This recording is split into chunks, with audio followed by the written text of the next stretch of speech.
are a student. You are a student. Number 2. Number 2. We are the doctor. We are the doctor. Number 3. Number 3. They are the teacher. They are the teacher. Okay, very good. Example. Example. Number 1. Number 1. He is a student. He is a student. Number 2. Number 2. She is a doctor. She is a doctor.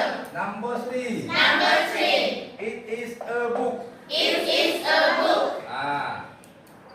Jadi dia ini ada rumusnya masing-masing. Kalau I dia M. Kalau you, we, they dia R. Kalau he, she, it dia is. Coba buat contoh lain.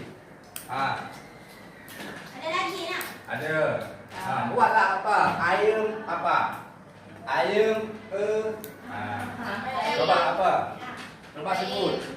Contoh lain. I am a. Apa? Ayam pilot. Ayam apa lagi? Ayam turtle. No. Dia banyak contoh. Buat I am. I am. Banyak dia contoh, tak mesti student tapi ini okey. Doctor okey, teacher okey. Kita buat contoh lain. I am a pilot. Buat ni kan? Tapi kalau kita nak buat, kita nak tulis misal I. Kita ambil dia R. I are a student. Boleh nak sisa? Tak. Ini benar atau salah ni? Salah. Salah ni. Karena kalau I dia kalau A dia mesti U, V, K. Kita gunakan R. Macam tu juga dengan is.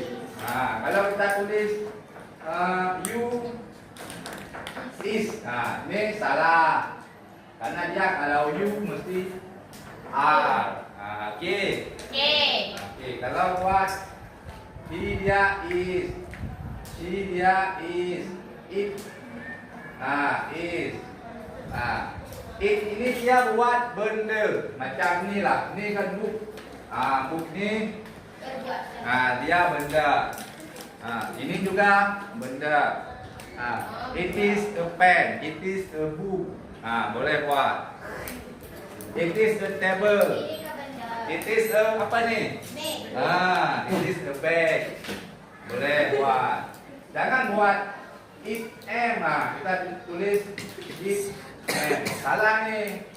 Karena am ni buat I. Kalau dia it, mesti dia is. Depannya apa-apa boleh. A book boleh, a pen boleh, a bag boleh, a table boleh. Semua-semua dia boleh. Asal dia mesti kata benda. Okey.